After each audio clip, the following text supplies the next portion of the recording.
Welcome everyone. Today our topic is treatment of goodwill. आज हम treatment of goodwill फिर से कर रहे हैं। Yesterday we discussed about concept of the treatment of goodwill. Fine, now हम एक न्यूमेरिकल क्वेश्चन कर रहे हैं। जुनेजा चावला की बुक है कल्याणी पब्लिशर, जे बोस को रिकमेंड की गई है। उस पर क्वेश्चन नंबर 13 जो है वो ट्रीटमेंट ऑफ गुडविल का है। ऑन एडमिशन ये एक क्वेश्चन है जिसमें 3 पार्टनर्स हैं और उनका रेशो है 5:3:2। वो एक नए पार्टनर को एडमिट कर रहे हैं 1/10 शेयर के लिए, और उसके साथ साथ वो जो 1/10 शेयर है वो इक्वली लेता है भूषण से और राजन से, दूसरे 2 पार्टनर से लेता है, बल्कि तीसरे पार्टनर से कुछ भी नहीं।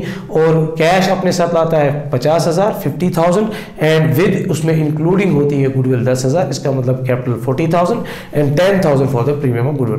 Calculate new ratio and pass journal entries. तो बड़ा ही आसान है। इसमें जर्नल एंट्री हमने कल भी की थी।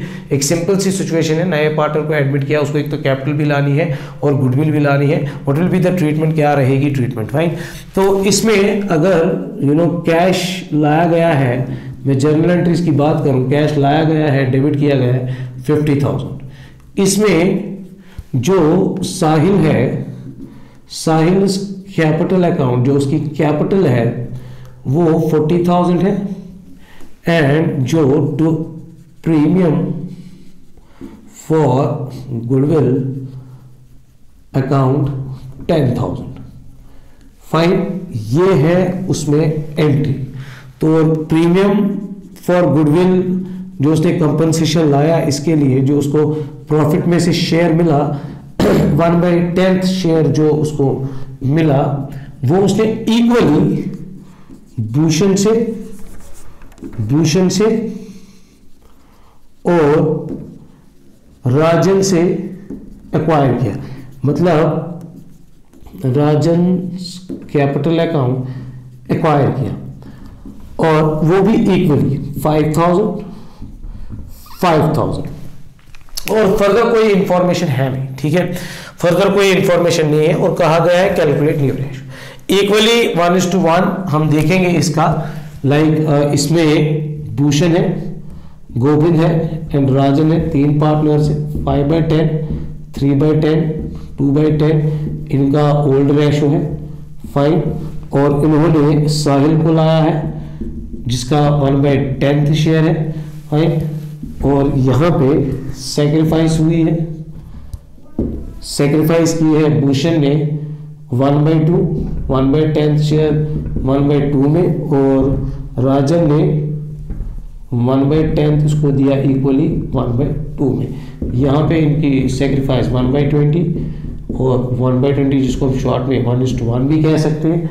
और न्यू रेशो की बात करें तो न्यू रेशो रहा 5/10 - 1/20 इक्वल टू 20 10 2 10 -9 9/20 5, इसका 3/20 और 26 मल्टीप्लाई में 2 इक्वल किया आपने न्यूमरेटर एंड डिनोमिनेटर को 5।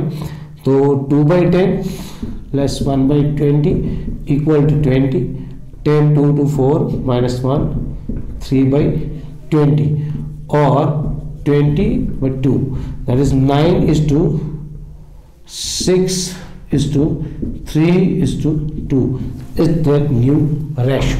Fine, this is the new ratio. This is the calculation, simple सी कैलकुलेशन थी ये। यहाँ पे इन्होंने इक्वली इसको दिया था ये 1/10 से 1/10 से, दैट मीन्स 1/20 1/20 उन्होंने सेक्रीफाइस किया, जो उनका रेशो है 1:1 में। यहाँ पे भी हम 1/2 कर सकते थे, कोई इशू नहीं है, तब भी हमारा सोल्यूशन निकल जाता है। ये हमारा न्यू रेशो, ये हमारा इसका मतलब जर्नल एंट्री। इसके बाद और एक क्वेश्चन है, क्वेश्चन नंबर 14 है जो ट्रीटमेंट ऑफ गुडविल का है, जिसमें AB are partners in a firm sharing profits in ratio of 4:3। They admitted C as a new partner for 3/7 share in the profits of the firm. The new ratio will be 2:3. C brought 2 lakh as his capital and 60,000 for his share of goodwill. Fine. Calculate sacrificing ratio and pass necessary journal entries in the books of the firm. कह रहा है कि भाई एक AB partner है, उन्होंने C को लाया है जिसने कैपिटल 2 लाख लाई है, 60,000 60,000 प्रीमियम फॉर गुडविल लाया है, और इसमें 2 लाख इन्होंने कैपिटल लाई है, टोटल 2,60,000 लाया है। Question number 14, question number 14 fine, ये क्वेश्चन इससे पहले हमने कर दिया। तो इसमें से जो ये 60,000 है वो मिलेगा A is capital account and B is a capital account. यहाँ पे 60,000 too is capital account, B is capital account. तो यहाँ पे हमें देखना है उसका सेक्रीफाइसिंग और गेनिंग रेशो निकालना है। ए का और बी का शेयर है 4/7, 3/7, 4/7, 3/7 और सी के लिए उन्होंने 3/7 शेयर दिया गया है फाइन इन द प्रॉफिट्स।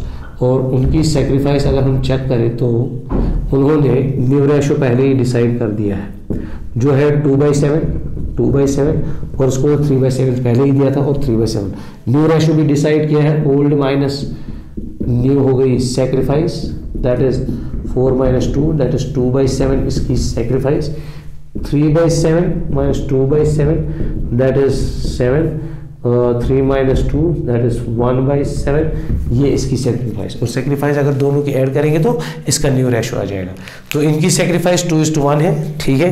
तो यहाँ पे न्यू रेशो इसमें दिया था, हमने ओल्ड रेशो पे किया, सिंपल सी मैंने एक रफ फिगर की, ये उसका जर्नल एंट्रीज का सोल्यूशन। और जो तीसरा क्वेश्चन है, P&S are partner sharing profits in the ratio of 3:2, their book show goodwill at ₹20,000, R is admitted with 1/5 share which he acquires equally from P&S, R brings 20,000 as his capital, 10,000 is share of goodwill, profits at the end of the year where the amount 1 lakh, you are required to give journal entries। इसमें कुछ भी नहीं है, नया partner आया है, share भी मिला है, सब कुछ आपको समझ आया होगा। फिर उन्होंने प्रॉफिट कमाया है, नए पार्टनर के समेत कमाया है, वो न्यू रेशो में डिवाइड हो जाएगा बिटवीन द पार्टनर्स, वो न्यू रेशो में डिवाइड हो जाएगा। फिर से मैं कह रहा हूँ, जैसे इनका 1 लाख है, ये न्यू रेशो में डिवाइड हो जाएगा, आपको न्यू रेशो कैलकुलेट करना होगा। तो ये कुछ क्वेश्चंस थे ट्रीटमेंट ऑफ गुडविल के। इसके फर्दर जो हम अब ट्रीटमेंट ऑफ गुडविल के अभी और क्वेश्चंस करेंगे, और सिचुएशंस जानेंगे, और 2-3 क्वेश्चंस करेंगे।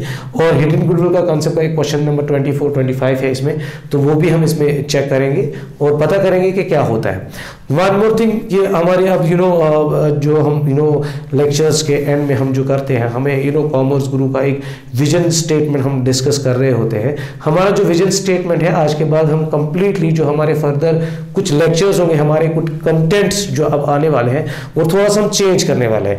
हम एक बिजनेस को कंप्लीटली अंडरस्टैंड करेंगे, क्योंकि कॉमन लोगों में भी हमने कश्मीर में प्रॉब्लम देखी है कि exactly people don't know about business. तो उस बिजनेस को एक्सप्लेन हम उनको पहले करेंगे, थ्योरेटिकली बाय द बुक करेंगे, हम बुक के थ्रू जाएंगे, फिर वो उसको प्रैक्टिकली भी कर सकते हैं, और प्रैक्टिकली अगर उनको देखना भी होगा, उनको सराउंडिंग्स में फिर फील हो जाएगा कि मतलब बिजनेस है क्या। Although everybody knows this thing, but हम एक्यूरेटली उसको जानना चाहते हैं। बिजनेस के बारे में तो बहुत सारी मतलब लोग करते भी हैं, लेकिन एग्जैक्टली उसका मतलब क्या है आज की डेट में, तो उसको हम जानेंगे। हम उसको मतलब एक मॉडर्न अप्रोच हम उसका पता करेंगे। ये कंटेंट के ऊपर हम काम करेंगे।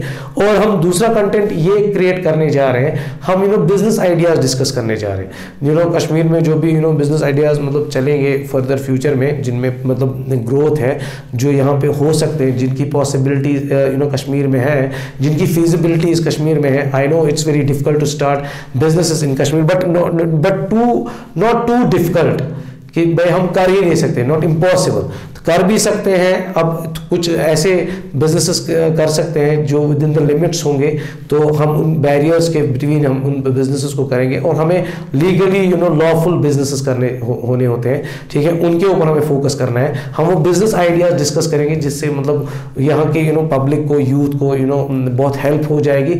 और तो हम भी सीखेंगे, हम उनके डिस्कशंस में इन चीज़ों में आएंगे, क्योंकि जब हम कुछ बिजनेस आइडिया सामने रखेंगे, there will be questions, lot of questions, but जब हम एक प्रॉपर एनालिसिस के सामने उसको सामने रखेंगे तो क्वेश्चंस मिनिमाइज हो जाएंगे। हम रिस्क को वाइप आउट नहीं कर सकते हैं, मतलब हम रिस्क को मिनिमाइज कर सकते हैं। देखिए, आज जो हमारा इसके बाद जो टॉपिक जो इस वक्त मैं छेड़ने जा रहा हूं, जो मैं मतलब डिस्कस करने जा रहा हूं, दैट इज कंज्यूमर बिहेवियर। मैं कहना चाहता हूं consumer behaviour is very important. जब भी हम कोई बिजनेस करते हैं, कोई भी प्रोडक्ट या कोई सर्विस हम देते हैं, ठीक है, तो हमें कंज्यूमर का बिहेवियर बहुत अंडरस्टैंड करना पड़ता है। हमें कंज्यूमर के बिहेवियर के ऊपर बहुत ही फोकस करना पड़ता है कि कंज्यूमर को क्या अच्छा लगता है, मतलब किस माइंडसेट का है, उसकी जियोग्राफिकल कंसंट्रेशन में नजर रखनी पड़ती है, कुछ सिमेंटिक बैरियर्स नजर में रखने, साइकोलॉजिकल बैरियर्स मतलब हमें थोड़ा सा मतलब काउंट करने पड़ते हैं। वाइल फ्रेमिंग अ प्रोडक्ट, जब भी हमें कोई प्रोडक्ट फ्रेम करना होता है, कोई सर्विस करनी होती है, हमें उन लोगों के टेस्ट के हिसाब से, पर कैपिटा के इनकम के हिसाब से,